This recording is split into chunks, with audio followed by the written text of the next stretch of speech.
Hey there, my name is Amanda. I also go by Ketoginja. I've lost over 100 pounds on keto and I've been maintaining that weight loss for a couple of years. If you are new to my channel, welcome. We are so happy to have you here.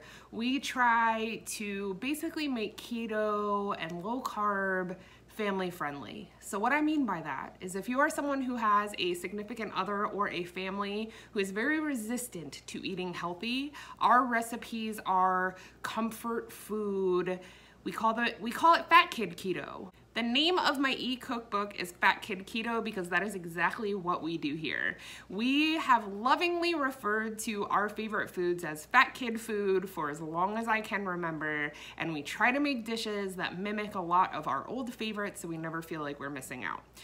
So if you're new here, we do reviews, we do recipes, we do cook-alongs, we do family adventures, we do a little bit of everything. But the majority of my channel is centered around low carb and weight loss support and motivation, and yeah, that's what I'm doing here. You guys, I'm kind of emotional today, and I wasn't gonna talk about this on here, and that's not the point of this video. Let me rewind. Today's video is going to be 5 things that I wish I knew when I started keto or right before I started keto. That's what we're doing. Why I'm sad. I have 2 little boys. They are both on the autism spectrum. Lincoln is 5, Levi is 4. They go to a full-time therapy-based school. It's an ABA center. We have 2 teachers there that have stolen such a huge part of our hearts. They have been with the boys since they started, and unfortunately, they are leaving. Unfortunate for us, probably fortunate for them. Time goes on, people change, people want to take on new adventures, and for that, we are fully supportive, but I'm very emotional today. Anytime someone makes an impact on my children's life, I get very attached. A lot of that is because it took them a very long time to learn how to communicate and to learn how to speak and to be able to show preference towards certain people. These 2 particular teachers, if you're watching, we love you. Our little world will never be the same without you in it, but we wish you absolutely nothing but the best. And I can't wait to see what you have to offer the world. So now that I took a moment to cry again, let's get into the 5 things I wish I knew before I started keto. I could do 27,000 things that I wish I knew before I started keto, but I'm gonna focus on 5 main points today. Number 1, do not compare your journey and your adventure to anyone else's. Let me elaborate. It's okay to take inspiration from other people's journeys and to look at their path and say, hey, I can do that.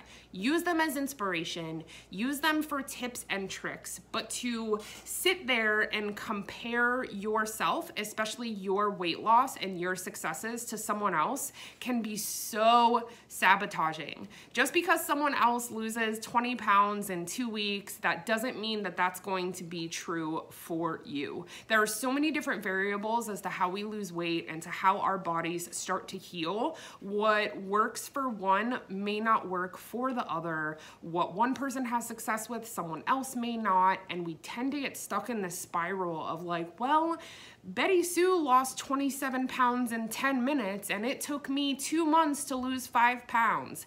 That's okay. Your genetic makeup and your guts are different than someone else's. So even if you do everything exactly the same as Betty Sue, you may not have the same experience, and that is okay. Try really hard if you are new to not get obsessed with the numbers on the scale. Try at first to focus at how much better you feel from removing all of these terrible things from your diet, from removing the excess sugar to your diet, removing a lot of the processed foods from your diet. You're going to start to feel really awesome awesome and let that be what champions you, try really hard not to make it just about the numbers on the scale.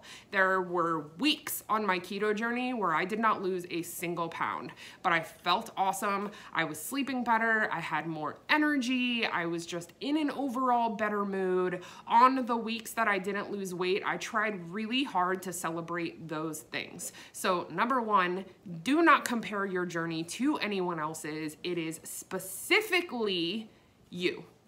Take inspiration, celebrate someone else's victories, but try really hard not to get caught up in your story looking a little bit different than someone else's. That's totally normal and to be expected. Number two, if you don't like it, don't eat or drink it.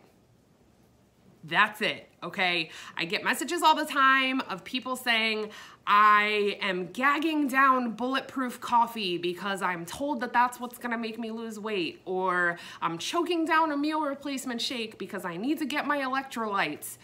Do not do that. If you are not enjoying a food or a beverage, do not drink it because someone else told you to.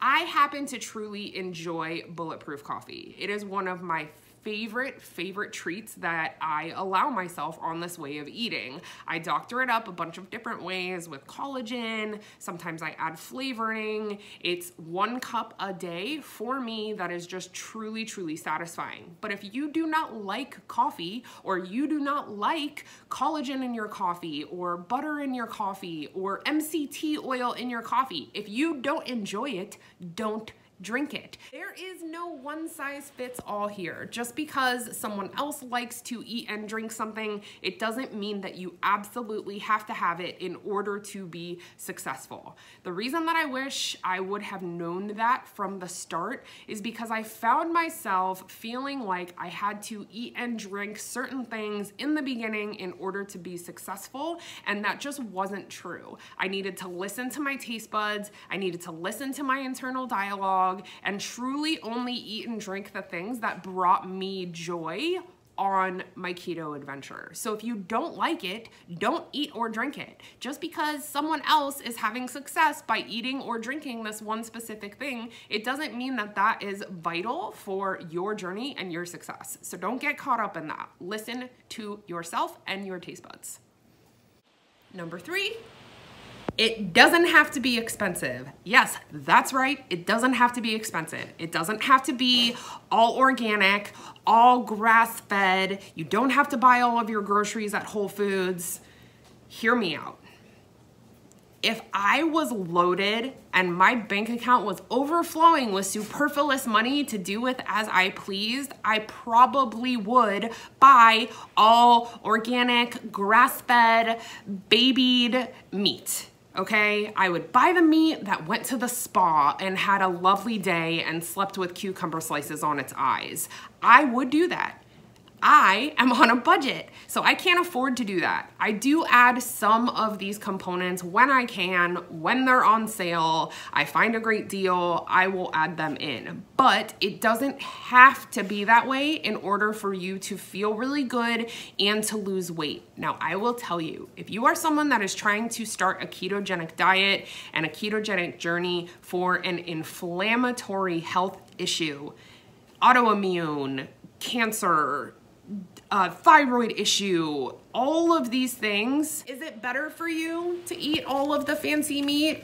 Maybe. Honestly, the jury is still out. I have had massive success with my weight loss and the way that I feel. My blood work is beautiful, and I almost never consume grass-fed, organic, babied, massaged meat.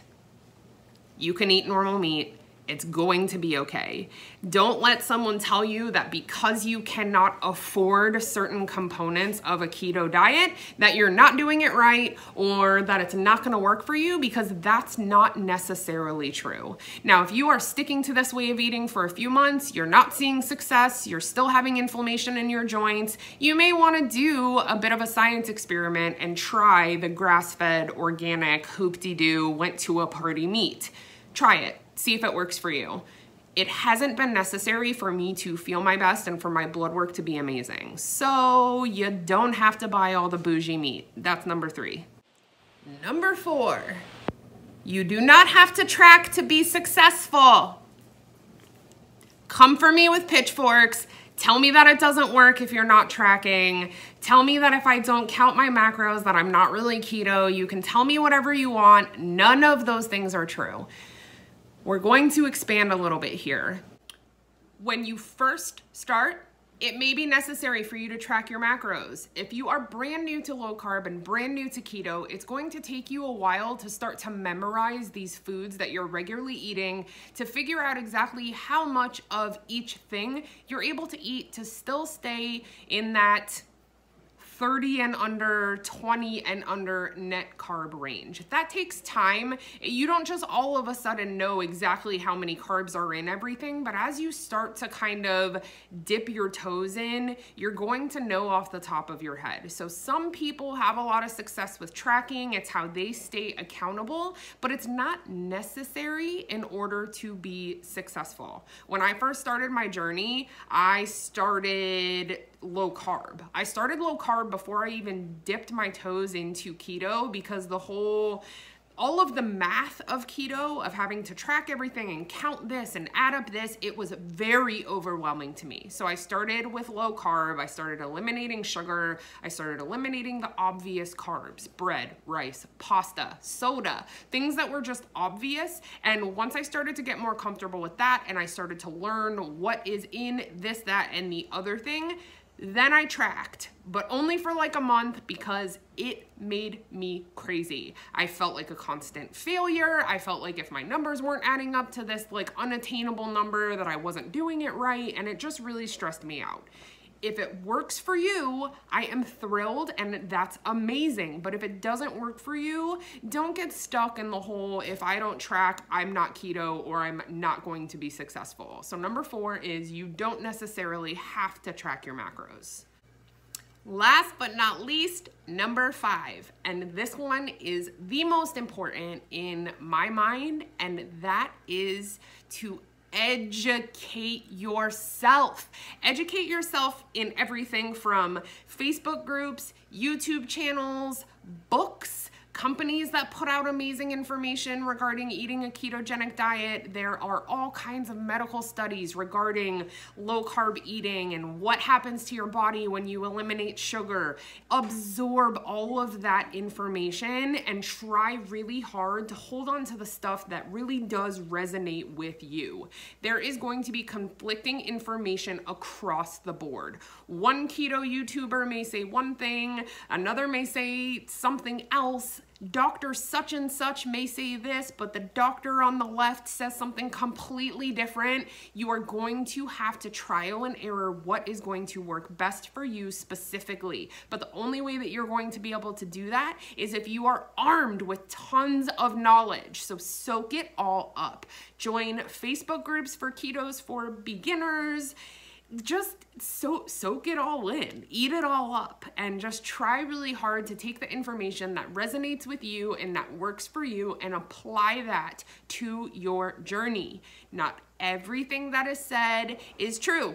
Not everything that's said is true. Not everything that is said and heard is going to be gospel. And it might be true for one person, and their specific health condition may not be true for you. So even the most brilliant minds that are nutritionists and medical doctors and internists and oncologists, their information is still to be taken with a grain of salt, because no one knows your body and what works for you the way that you do. So try really hard to trust yourself and educate yourself as much as humanly possible. This is a big change and a big step. You don't want to dive into it because you read an article in Good Housekeeping. You want to arm yourself with as much information as humanly possible. Take some of the good, take some of the bad, throw it in the blender, and create your own story. So that's it, guys. That's 5 things that I wish I knew when I started the keto diet. I hope that you will leave down below in the comments some things that you wish you knew before you started your keto journey. If you are brand new here, thank you so much for being here with us. We are, if I do say so myself, a very loving community. People will be nice to you here, both in the YouTube comments, on our Facebook page, Ketoginja, in our Ketoginja Kitchen Facebook group. People are just nice. So if you're looking for a safe place to kind of get to know what this is all about, I'm really, really happy that you're here. I hope that you have an amazing day, and I will see you guys really, really soon.